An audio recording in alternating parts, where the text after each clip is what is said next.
참 예수님, 반갑습니다. 네, 우리 시작기도 바치고 강의 시작하도록 하겠습니다. 성부와 성자와 성령의 이름으로. 아멘. 인생이란 채우는 일과 비우는 일이다. 지식과 정보로 머리를 채우고 사랑으로 가슴을 채운다.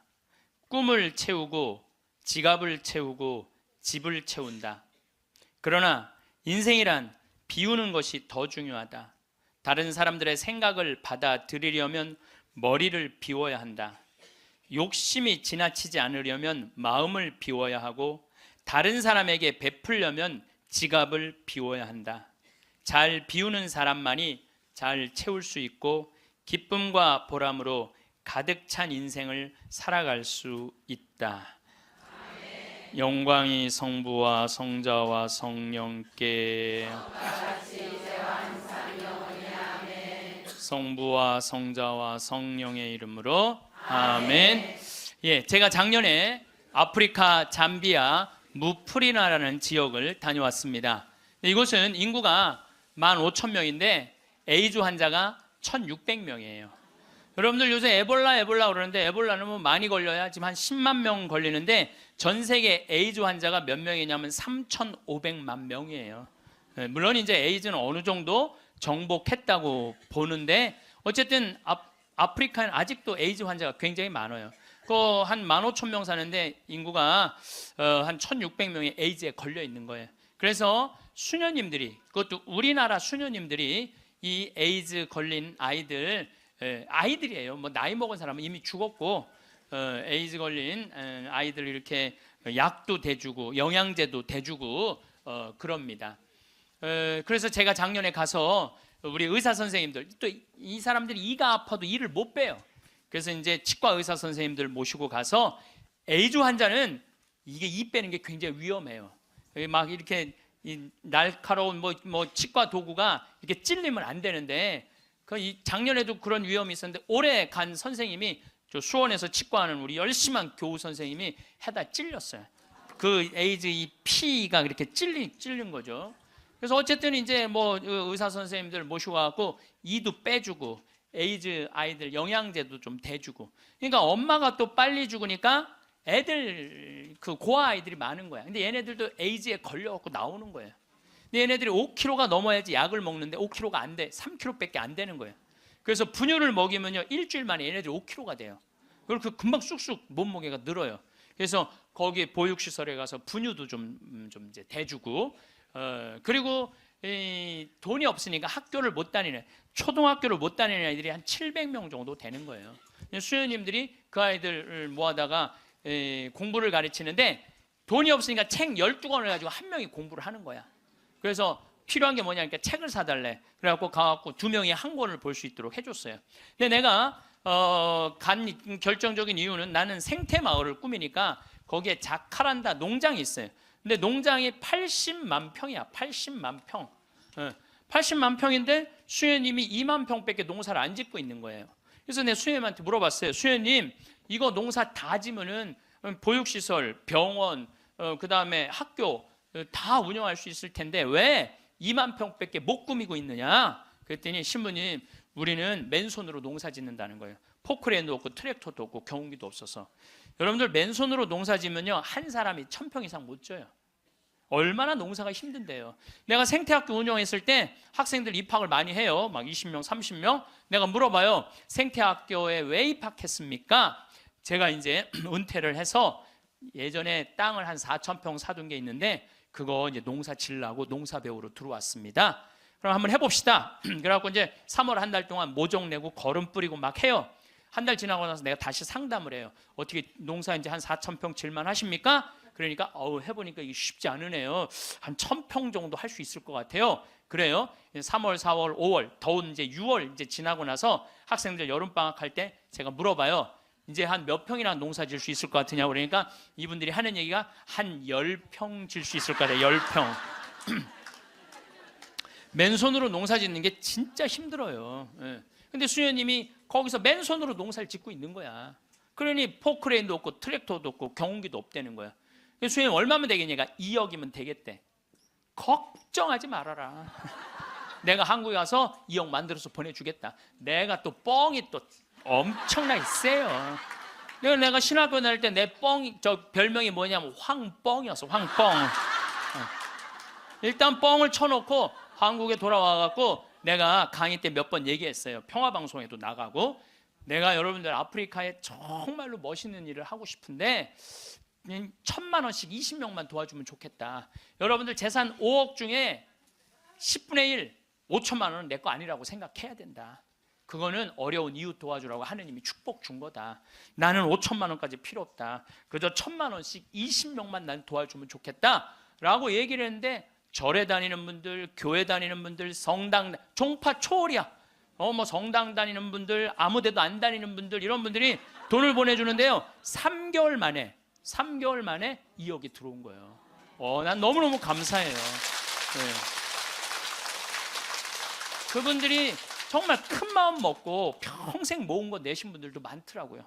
또 한 분은 마장동에 있는 분은 그냥 500원짜리 1,000원짜리 다 모아 한 500만 원을 갖고 온 거예요. 그걸 그냥 드럼통에 싸갖고 와서. 하여튼 감동적인 일이 너무 많았어요. 그런데 이제 2억이 딱 이제 3개월 만에 들어왔는데 2억 들어온지 모르고 계속 전화해갖고 돈 보내준다는 거야. 그래서 내가 전화 받아갖고 이제 2억 들어왔으니까 그만 보내셔도 된다고 이렇게 말을 할 수가 있어야지. 돈을 보내준다는데 계속 받았어요. 계속 받았는데 내가 요새 강의 때문에 책상에 못 앉아있는데 어젠가 그제 여기 평화방송 강의 준비한다고 밤 12시에 들어가는데 1,000만 원을 또 전주에서 어떤 분이 또 보냈더라고. 그것까지 합쳐서 들어온 돈이 7억 1,000만 원이. 아니 2억이면 되는데 7억이 들어오니까요, 사람의 마음이 간사해지더라고요. 난 그래서 이걸 하면서 그 복지시설 사람들 이해가 되더라니까요. 그 돈 떼어먹는 사람들 이해가 되더라니까, 이래서 떼어먹는구나. 어쨌든 내가 이제 포크레인 트랙터 경운기 사주기로 했으니까 그거 사주러 나갔어요. 나는 공투 조그만 걸 사주려고 갔는데 수현이 말을 바꾸는 거예요. 공투는 안 된다는 거예요. A10을 사달라는 큰 거. 왜냐하면 여기 개미산이 한 2,000개 있어요. 농장 안에. 개미산이 있으니까 농사를 못 짓는 거예요. 개미산 때문에 가려서 2,000개나 되는데 얘네들이 짐은 100년 동안 짓는 거야. 산 하나를 100년 동안 지니까 얼마나 크겠어. 여기 이건 말도 안 돼. 이거 한 2층 정도 되는 큰 개미산을 져놓는 거예요. 그럼 거기다 농사를 지려면 이게 보통 하나에 100평 정도 차지하고 있거든요. 그 농사를 지려면 장정 둘이서 꽃갱이로 한 달을 뽀개야 그거 하나를 뽀개는 거야. 그 2,000개를 언제 뽀개? 그래서 포크레인을 사달라는 건데 공투를 사주면 바가지를 꼽으면은 그 개미산을 포크레인 못 이겨요. 그래갖고 포크레인이 넘어진다는 거예요. 사달라면 1m 20짜리 큰 거 사달라는 거예요. 공투는 한 7천만 원이면 되거든요. 근데 그냥 A10을 사러 나갔더니 2억 8,700이야. 돈 좀 떼어먹어 보려고 그랬더니 떼어먹을 돈이 없는 거야.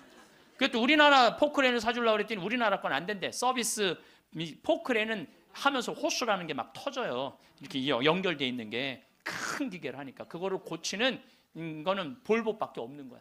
그래서 볼보로 살려고 그랬더니 엄청 비싼 거예요.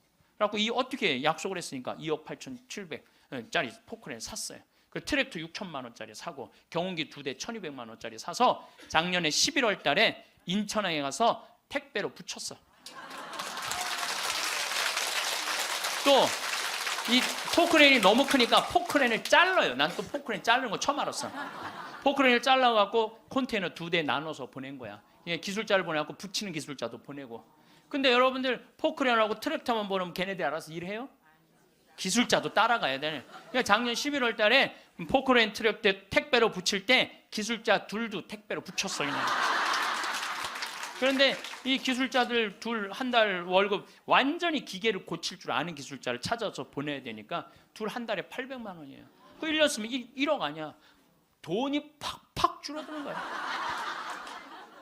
이제 그거 이제 끝나고 난 다음에 거기 걔네들이 그냥 기술자가 따라가면 알아서 해요. 기름 대야 되잖아요. 기름도 한 달에 1,000만 원씩 되는 거예요. 기름도 한 달에 1,000만 원씩. 예, 기름도 한 달에 1,000만 원씩. 돈이 막 완전히 줄어드는 거야. 근데 수녀님이 내가 처음에는 빈말인 줄 알았대요. 2억 보내주겠다고. 근데 포크레인 보내지, 기술자 보내지, 기름값 보내지. 그러니까 수녀님이 자신감이 생겼나 봐.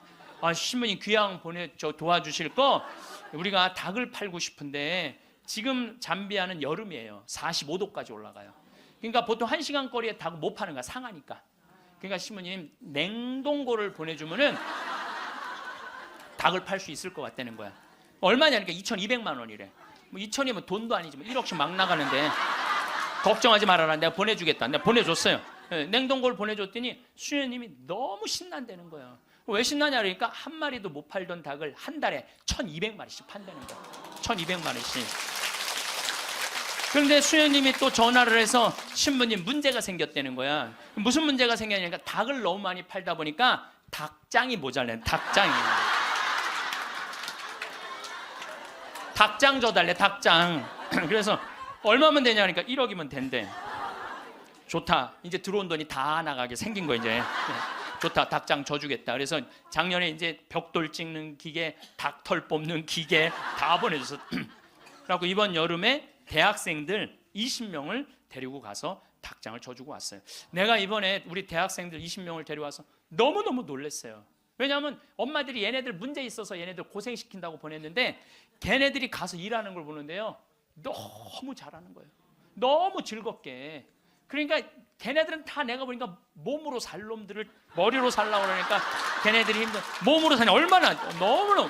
그래서 얘네들이 닭장 다 지어주고 닦아놓은 땅이 10만 평이야. 10만 평. 야, 나는 이번에 정말 감동받았어요. 그리고 이제 아줌마 3명이 따라갔어요. 한 70명이 지원을 했어요. 20명 데려가야 되는데 뭐 70대, 60대, 50대, 40대, 20대만 싹 뽑고 나머지는 다 이제 제하고 60대 아줌마 셋만 모시고 갔어요. 지원한 분들. 왜 모시고 갔겠어요? 밥 해주는 거. 밥 해주는 거. 근데 그 3분도 음식을 너무너무 맛있게 잘하더라고요. 하여튼 이번에 근데 이제 그것만 한다고 되는 게 아니잖아요. 그 닭장은 기술이 필요하거든요. 그래서 이제 우리 생태마을에 그 집을 져주는 신자도 아니야. 그냥 산적같이 수염 이렇게 막 이런 사람한테 그 김 사장한테 당신 내가 한 달 월급 줄 테니 아프리카에서 닭장 져주고 오는데 기술자가 필요하니까 가서 닭장지로 가자. 그랬더니 이분이 하는 말이 신부님 무슨 말을 그렇게 하느냐고. 나도 저 친구들도 저렇게 한 달 봉사로 가는데 나도 가서 돈 안 받고 자원으로 하겠다는 거야. 그러니까 예수님이 주님 주님 한다고 다 천국에 가는 게 아니다. 내 말을 실천하는 사람이라야 천국에 간다는 말. 나 그 김 사장을 보면서 그런 생각이 들더라고요. 가서 그러니까 이번 여름에 저도 이제 가서 싹 져주고 왔어요. 그랬더니 수녀님이 신부님 도대체 우리한테 왜 이러는 거냐는 거예요. 나 그 수녀님들 본 적이 없거든요. 근데 작년에 내가 가서 그 수녀님들을 보고 감동을 받은 거예요. 왜? 수녀님 10분이 잠비아에 가서 16년 동안 한국 수녀님들이 그들을 위해서 사는 거야. 그냥 뭐 샤워를 한번 하려고 그러면 물도 안 나와요. 그리고 여러분들 잠비아가 더운 게 아니에요. 6, 7월 달은요 추워요. 파카 입고 다녀야 돼요. 털옷 입고 다녀야 돼. 근데 샤워를 한번 해보려고 그러면 물이 그냥 나오다가 그냥 비눗물에 같이 떨어져. 멈추고. 그렇게 불편한 데를 수녀님 10분이 16년 동안. 수녀님 38살 먹은 나탈리아라는 수녀님은 가자마자 말라리아 그래서 죽었어 또. 그냥 내가 무덤에 가봤더니 사진을 이렇게 해놨는데 예쁘게 생겼더라고 또. 참. 그러니까 옆에 동료 수녀님이 죽어가는데도 불구하고 이 수녀님들이 그들을 위해서 16년 동안 살았으니 이건 수녀님으로 안 보이는 거야. 작은 예수님으로 보이는 거야. 내가 이분들을 도와주지 않으면 나중에 큰 예수님한테 혼나겠다는 생각이 들더라고. 그래서 수녀님이 신부님 우리한테 도대체 왜 이러느냐고. 그러길래 내가 한마디 했어. 수녀님 무슨 말을 이렇게 섭섭하게 하느냐고. 같은 업종에서 일을 하면서 무슨 말을 이렇게 섭섭하게 하느냐고. 수녀님도 하느님이라고 나도 하느님이라는데 내가 도와주는 거 당연한 거 아니냐고. 그랬더니 수녀님이 또 전화를 해서 신부님 추장이 만나진다는 거예요. 무슨 추장이 많냐. 아직도 잠비아는 추장이 많대요. 근데 추장 한 분이 천주교 신자 추장이래요. 거기는 한 20%가 천주교 신자들 잠비아는. 근데 그 추장이 땅이 6억 평이 있대. 6억 평이 있대. 6억 평이. 그래서 수녀님 좋은 일 한다고 500헥타를 준다는 거예요. 그러니까 우리나라 150만 평, 450만 제곱미터 엄청난 큰 걸 준다는 거예요. 신부님이 어떻게 할까요? 전화를 했어요. 수녀님 그거 일단 받아두라고 그거. 그랬더니 창설자 수녀님이 독일 수녀님인데 이 수녀님 날 직접 찾아오셨어요. 신부님, 다른 병원 운영하는 수녀님, 보육시설 운영하는 수녀님, 그 다음에 학교 운영하는 수녀님들은 일이 잘 진행이 되는 거예요. 근데 이 수녀님은 울고 다녔다는 거예요. 16년 동안. 땅이 한 면이 3.2km니까 어마어마하게 땅이 크더라고요. 80만 평이. 근데 이 넓은 거를 수녀님 무슨 재주로 해? 돈은 없지, 일은 하고 싶지, 16년 동안 울고 다녔다는 거예요. 근데 요즘 이 수녀님이 웃고 다닌다는, 웃고 다닌다는. 그리고 친구 수녀들한테 이렇게 말한대요. 이것들아, 눈물로 씨 뿌리던 사람들이 기쁨으로 곡식을 거두리다, 이러고 다닌다는 거예요. 그러니 신부님, 이건 자기네들은 하기가 쉽지 않다는 거예요. 신부님은 나는 또 그쪽으로 공부도 했고, 그러니 신부님 귀향 시작을 했으니 완성을 좀 해달라고. 그러니까 난 또 80만 평 완성하려면은 70살까지 일이 기다리고 있는 거야. 난 아무리 살아도 아무 상관없어. 심심할 일이 없어. 심심할 일이. 이번 여름에는 이제 치과 의사 선생님들, 안과 의사 선생님을 모시고 왔는데, 이제 좀 젊은 분들이 가는데 안과 의사 선생님 대학병원에 과장님을 모시고 간 거야. 수술 도구까지 다 갖고, 내가 다 우리 후원하는 분들이 보내니까 치과 수술 도구, 안과 수술 도구 다 갖고 갔거든요. 근데 치과는 이제 작년에 갔으니까 환자들이 많은데, 안과는 사람들이 줄은 잔뜩 섰는데 무서운 거야. 이게 수술하면 누나를 빼는 건 줄 알고 누나를 빼는 건지. 백내장 환자가 많은데 그래갖고 그냥 들어왔다 나갔다 하는 거야. 그냥 수녀님들이 강제로 막 끌고 가, 해라고. 그래갖고 이제 이 백내장 수술을 해줬는데, 보통 그 사람들은 병원에 와도 고맙다고 안 그런대요. 근데 이 백내장 수술한 사람 매일 병원에 와서 고맙다고 그래. 눈알 빼는 줄 알았더니 눈알이 너무 잘 보이는 거야. 너무너무 잘 보이는 거야. 그래서 다른 과는 거기도 병원이 있는데, 안과, 치과 이거는 특수 직분이기 때문에 없대요. 근데 그분들이 그것 때문에 가장 고통을 겪는 거거든. 그래서 난 또 이제 의사 선생님들을 매년 모시고 가는 미안해갖고 내년에는 가지 말지 뭐 그랬더니, 신부님 빼놓고 우리끼리 올게요 그러더라고요. 왜 그런가 했더니, 그 의사 선생님들이 스트레스가 많아요. 그 아주 환자들 불평 그거 다 받아내는 거 너무 스트레스가 많은 거야. 그런데 그 선생님들 마지막 날 저녁에 이제 항상 회의를 하거든요. 신부님, 내가 의대 다니면서 내가 막 라면 먹고 그래. 그러니까 바쁘니까 보람을 한 번도 못 느꼈대. 내가 이렇게 힘들게 공부한 보람을 여기 와서 느낀다는 거야. 그러니까 나는 내년에 안 가려고 그랬는데 자기네들끼리 간다는 거예요. 참, 그래서 내년에 나 어쩔 수 없이 또 가게 생겼어요. 내년 여름에. 근데 이제 10만 평을 깎아놨는데, 거기도 지금 지구 온난화 때문에 굉장히 11월 시작하면서부터 우기가 시작됐는데 빈님이 안 오신 거예요. 그래갖고 보름 동안 안 오는데 지지난주부터 빈님이 오기 시작을 했다는 거야. 수녀님이 내가 이제 이양기라고 땅이 넓으니까 다 보내줬어요. 그 편지가 어제 왔어. 보니까 신부님 뿌렸는데 지금 비가 오시는데 옥수수가 대가 올라오기 시작한다는. 10만 평에. 그게 내 것도 아니고 그 프란치스코 전교 수녀회 건데도 나는 내 게 아니잖아요. 그게 그 수녀님들 도와주러 간 거니까. 그런데도 그거 생각하면 너무 행복해요. 야, 난 정말 행복한 사람이구나. 너무너무 좋죠. 그러니까 이제 이제 70살까지 나는 일이 기다리고 있는 사람이에요. 그러면 70살이 되면 이제 뭐를 해야 돼? 은퇴를 해야 돼요, 우리 신부들. 여러분들 70살이면 멀쩡한 나이예요. 여러분들 요즘 나이 계산하는 법 새로 나온 거 아시죠? 내 나이에 0.7년을 곱하면 그게 본 나이예요. 그러니까 지금 70살은 77이 49, 49살이에요. 49살. 49살이라니까 70살들은 70살이에요? 잠깐 일어나 보세요. 미안하지만 일어나 보세요. 아니 괜찮아. 누가 70살이라고 그래? 49살이지. 49살이에요. 49살. 그러니까 우리가 이제 70살에 은퇴, 신부들이 70살에 은퇴를 하면은 너무 아깝잖아요.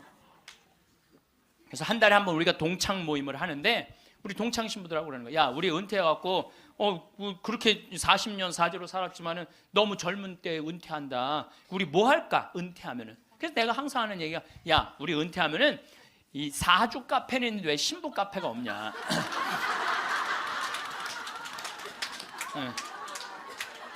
우리 신부 카페 하자. 신부 카페.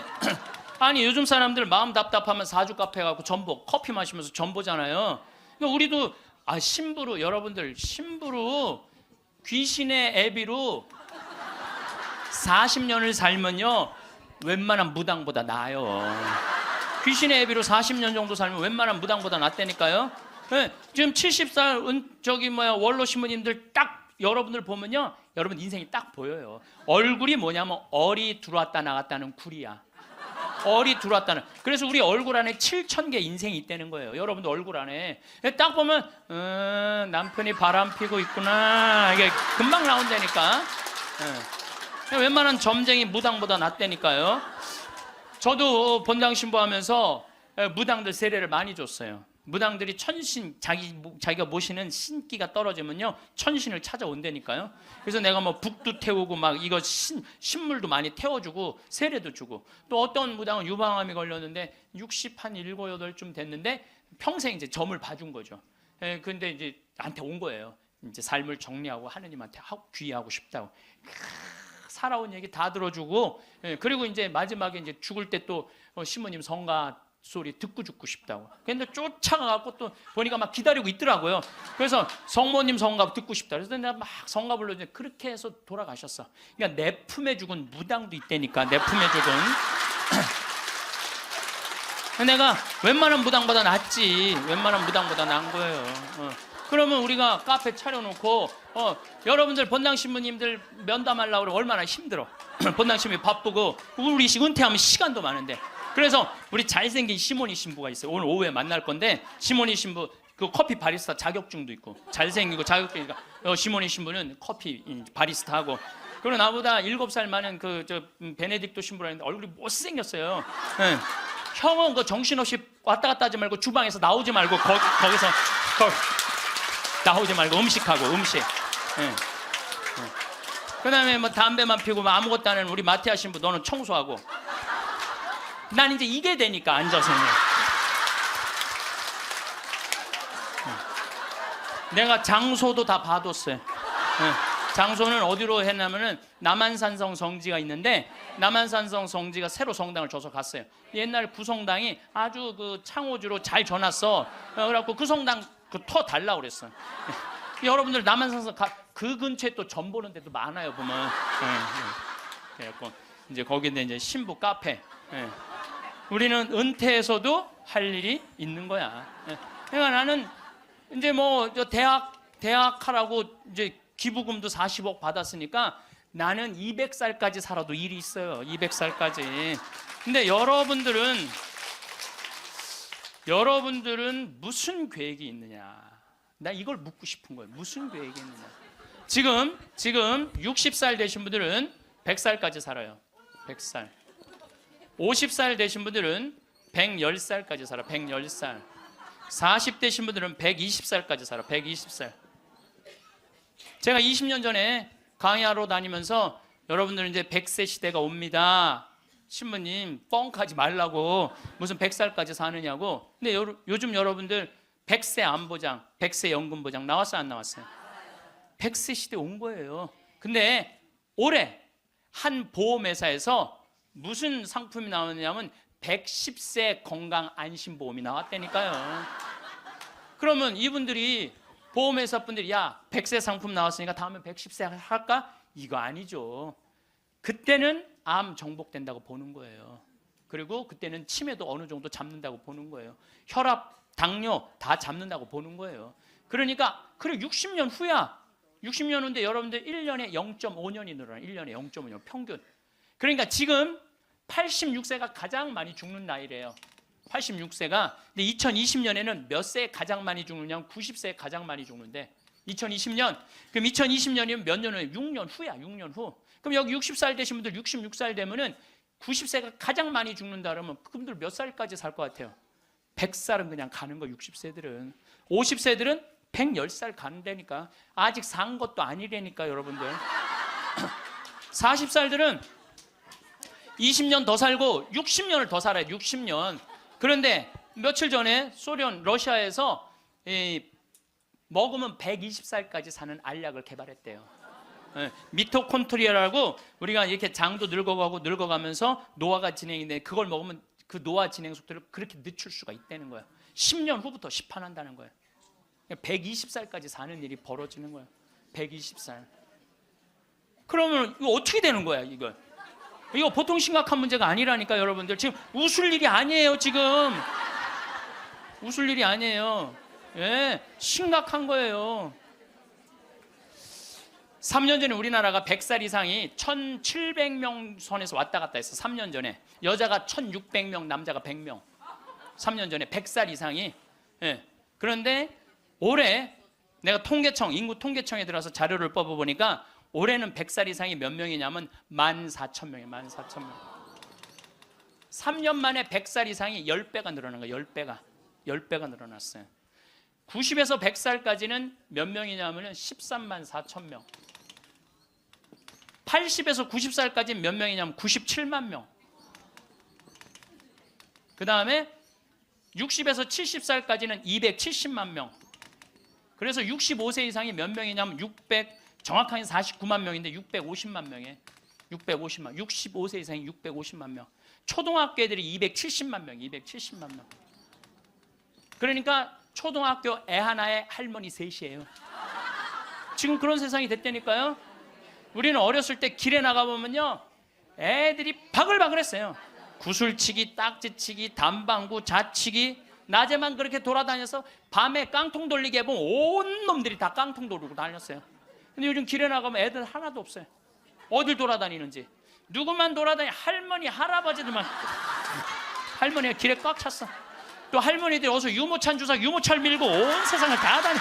유모차를 밀고 온 세상을 다 다녀. 유모차를 밀고 무슨 뭐 놀이터, 슈퍼마켓. 그래서 여러분들 무슨 현상이 있느냐면요.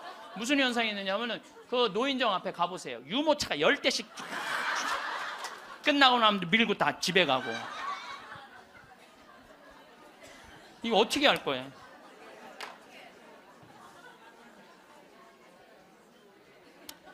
조선시대 왕들은 평균 연령이 조선시대 왕이 27명이었어요. 27명이 있었는데 평균 연령이 46.1세였어요.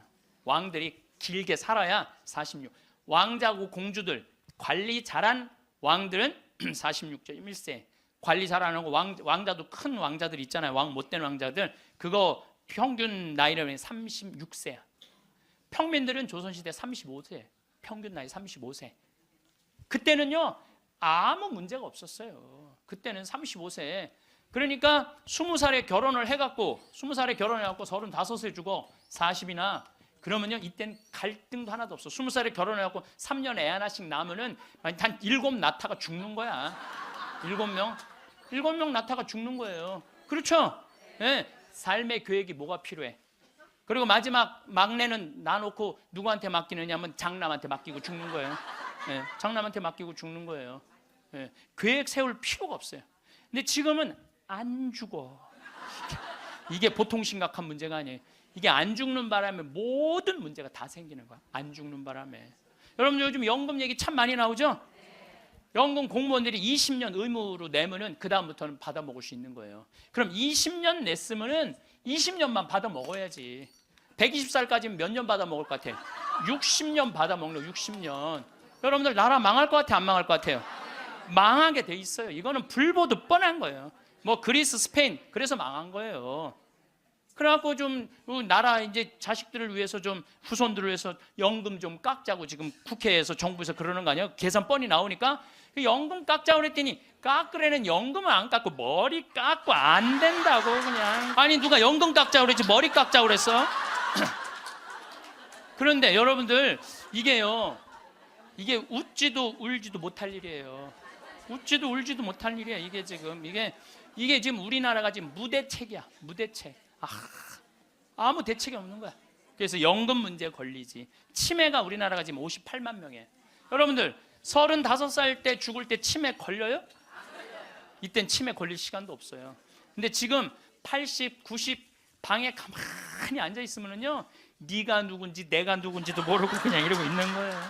네가 누군지 내가 누군지도 모르고. 그러면 치매가 이렇게 있으면은 이 한 집에 5, 6 매달려 있다고 보면은 300만 명이 치매 때문에 고통을 겪고 있는 거예요. 모든 문제는 안 죽어서 생기는 문제예요. 그리고 난 정치인들도 보면 참 머리 나빠.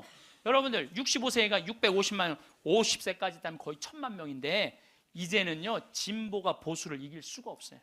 진보가 보수를 이길 수, 늙으면 보수로 될 수밖에 없거든. 그러니까 노인들은 또 투표를 또 얼마나 열심히 해요. 똑같이 찍잖아. 이게 무슨 얘기냐면은 사회가 변할 가능성이 없다는 거예요. 젊은 사람이 많이 나와야지 사회가 변하고 발전하는데 나이를 먹어가는 사람이 그 사회의 주축을 이루고 있잖아요. 그렇다고 죽으라고 그럴 수도 없고 살라고 그럴 수도 없고. 그러니까 결국은 누가 변해야 되냐면은 여러분들이 변해야 되는 거예요. 내가 삶을 어떻게 살아갈 것이냐, 이거 보통 생각해야 되는 거 아니에요.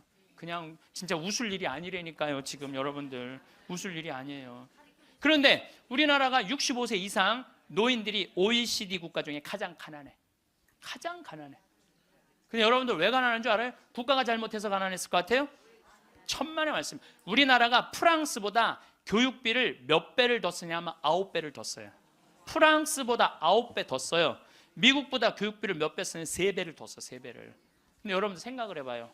우리가 프랑스보다 지금 뭐 비슷비슷하게 살지만 조금 떨어져. 미국은 우리 한 2배 정도 잘 살아.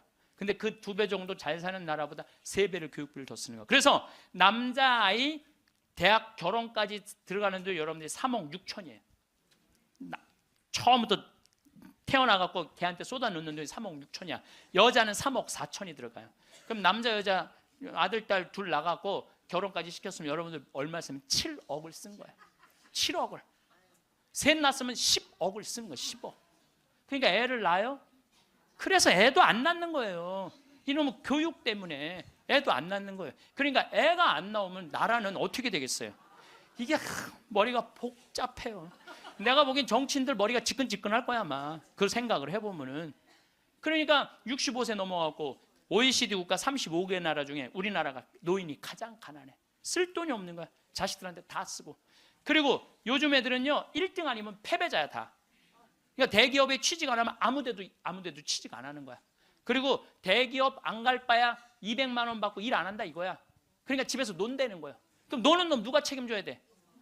부모가 아니 어제도 저녁 먹으면서 들은 얘기인데 엄마 아빠가 다 교직이래. 그래서 연금이 700만 원 정도 나온대요. 그렇게 친구 중에 제일 연금이 많이 나온대. 상전 밥 한 번, 술 한 번을 안 낸다는 거야. 친구들이 막 욕을 한다는 거야. 너는 이 새끼야 밥 한 번을 안 사냐. 그렇게 연금이 많은데 근데 한 친구한테 술 한 번 하자 그러면서 울면서 그러더래요. 애들이 둘 다 명문대학을 나왔는데 대기업 몇 번 보내 떨어지더니 집에서 놀고 있다는 거야. 걔네들 생활비로 600만 원을 대준다는 거예요. 자기가. 그 자기네들이 100만 원을 가지고 쓴다는 거. 100만 원을 가지고. 그러니까 친구들 뭐 사주고 싶어도 사줄 수가 없다는 거예요. 100만 원 갖고 생활해야 되니까. 이게 지금 대한민국이 지금 정신이 나가도 한참 나간 거예요. 보통 문제가 아니라니까요. 안 죽어서 문제, 애들 일 안 해서 문제, 애 안 낳아서 문제. 참 큰 문제야. 그러니까 여러분들은 내가 어떻게 살아갈 것인가 이 계획을 잘 세우셔야 돼요. 잘 세우셔야 돼. 예. 또 이 나이를 먹어갖고 어떤 문제가 있느냐면은 70세 드신 분들 이 경제적인 문제가 지금 가장 심각한 문제고 또 하나는 무기력증에 빠져요. 사는 게 재미가 하나도 없어.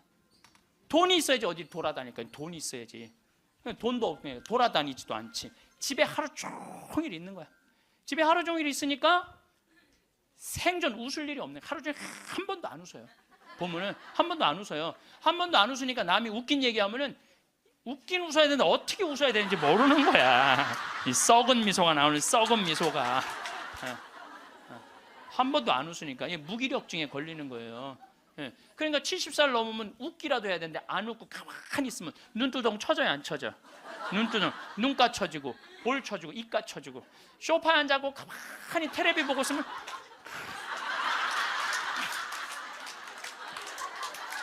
소파에 앉아고 텔레비만 째려보고 있는 거야.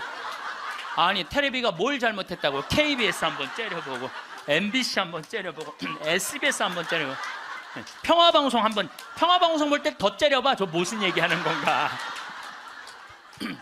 뭐 애들 다 떠나고 애들 떠나고 여러분들 애들 다 떠나고 남편하고 있으면 뭐 깨가 쏟아질 것 같아요? 깨 안 쏟아져요. 신혼 때나 깨가 쏟아지는 거지. 소파에 앉아 이렇게 있는데 남편이 지나가면은 투명 인간이 지나가나 보다.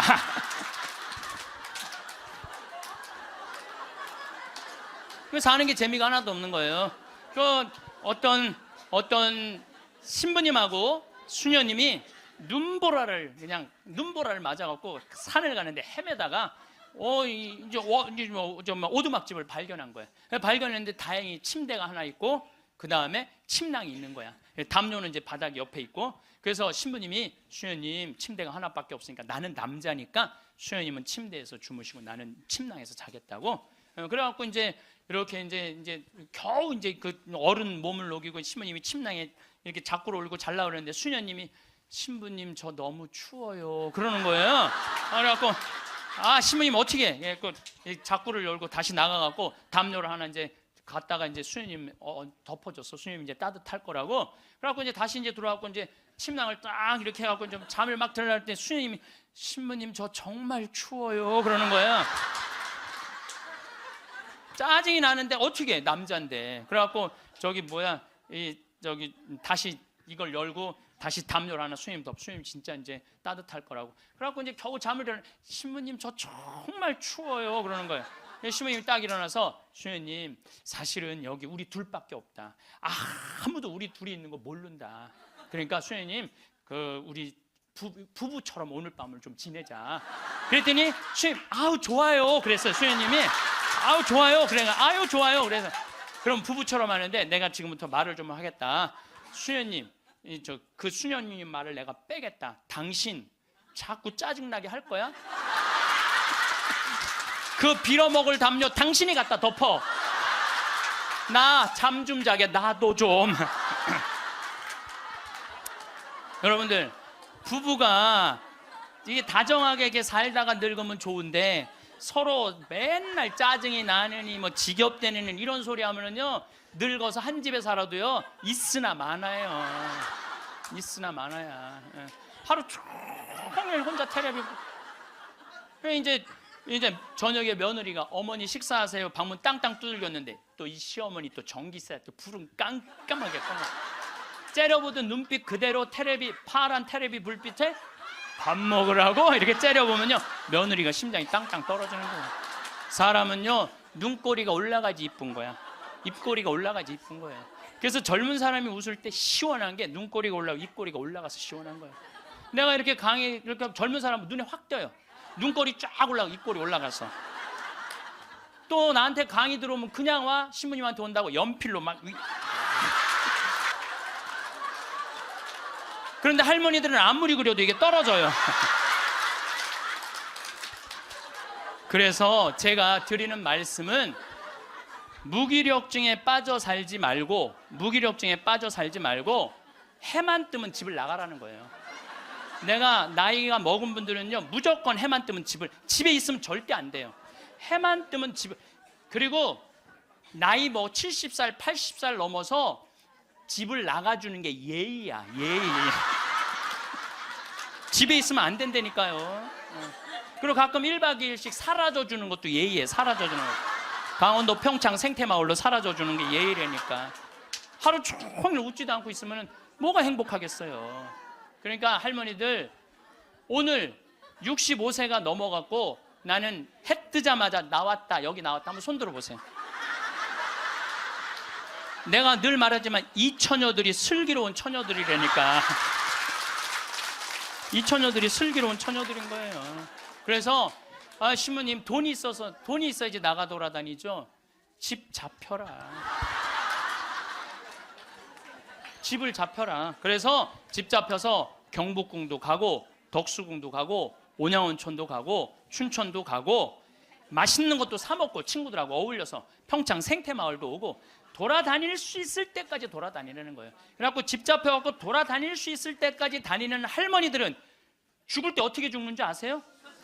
아니에요. 그건 아니고 씩 웃고 죽는 것도 죽는 거지만은 돌아다닐 수 있을 때까지 돌아다니는 할머니들은 죽을 때 어떻게 죽느냐면 지쳐서 죽어요. 지쳐서. 좀 돼갖고 난 도저히 못 돌아다니겠다. 나 힘들어서 도저히 나 이제 가야 되겠다. 그러면서 씩 웃으면서 죽는 거 지쳐서. 근데 어떤 사람들이 사람을 미치게 만드느냐면 돈 쓰는 거 무서워갖고 뒷방에 가만히 앉아 있는 거예요. 뒷방에 가만히 앉아 있으면은 여러분들 그 다음에 허벅지에 근육이 풀려요. 허벅지에 근육이 풀리면 그 다음에 하는 일은 누워서 똥 싸는 거예요. 똥 싸는 거예요. 그 다음에 그 집에 할머니가 똥을 싸기 시작하면 그 집은 기쁨은 다 사라지는 거예요. 냄새가 얼마나 기분 나쁘게 하겠어요. 본인도 괴롭지만 그걸 옆에서 지켜보는 사람. 그러니까 여러분들 자식을 위하는 거는요, 자식 걱정하는 게 아니에요. 자식을 위하는 건 내가 마지막까지 죽기 직전까지 내 발로 화장실 가주는 게 정말 자식을 위하는 거예요. 그러니까 마지막까지 화장실을 가주기 위해서는 뭐 해야 돼? 운동해야 된다. 운동. 제가 말씀드리는 거 운동. 네, 운동. 여러분들 2살 때 자랑스러운 게 뭔지 알아요? 똥오줌 가르는 거예요. 2살 때 자랑스러운 건 똥오줌 가르는 거예요. 3살 때 자랑스러운 건 뭐냐면 이가 나는 게 자랑스러운 거예요. 그렇죠? 12살 때 자랑스러운 건 뭐냐면 또래 친구가 있는 게 자랑스러운 거야. 그때 엄마 아빠 필요 없어. 또래 애들이랑 막 뛰어놀고 다녀. 18살 때 자랑스러운 건 운전을 할 줄 아는 게 자랑스러운 거예요. 20살 때 20대 때 자랑스러운 건 애인이 있는 게 자랑스러운 거예요. 애인이 있는 게. 35살 때 자랑스러운 건 돈을 버는 게 자랑스러운 거예요. 50살 때 자랑스러운 건 뭐가 자랑스러운? 돈이 많은 게 자랑스러워요. 60살 때 자랑스러운 건 뭐가 자랑스러운 줄 알아? 애인이 있는 게 자랑스러워. 그때도 애인이 있어. 자랑스러운 거예요. 70세 때 자랑스러운 건 뭔지? 운전을 할 줄 아는 게 자랑스러워. 75살에 자랑스러운 건 같이 여행 다닐 친구가 있는 거, 같이 밥 먹을 수 있는 친구가 있는 게 자랑스러워요. 80세 때 자랑스러운 건 뭔지 아세요? 이가 남아있는 게 자랑스러워. 이가 남아있는 게. 85세 자랑스러운 게 뭔지 알아요? 똥오줌을 가릴 줄 아는 게 자랑스러운 거예요. 85이 돼서도 내가 똥오줌을 가릴 수 있다. 그건 자식들한테 최고의 선물이에요.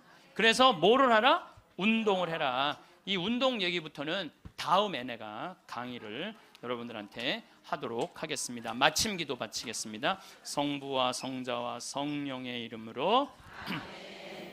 큰 재산은 소심한 사람에게 걸맞지 않다. 집에서 말씀입니다. 구두쇠에게 재물이 무슨 이익을 주겠느냐? 제 몸을 돌보지 않고 쌓기만 하는 자는 다른 이들을 위하여 모으는 것이니 그의 재산으로 남들만 흥청거릴 뿐이다. 자신에게 악한 자가 누구에게 관대하겠느냐? 그는 자기 재산도 즐기지 못한다. 자신에게 인색한 자보다 더 악한 자는 없다. 그것이 바로 자신의 사악함에 대한 보상이다. 욕심이 많은 자의 눈은 제 몫으로 만족할 줄 모르고 몹쓸 부리는 영혼을 메마르게 한다. 구두쇠는 음식을 아까워하며 그의 밥상에는 음식이 모자란다. 영광이 성부와 성자와 성령께. 성부와 성자와 성령의 이름으로. 감사합니다.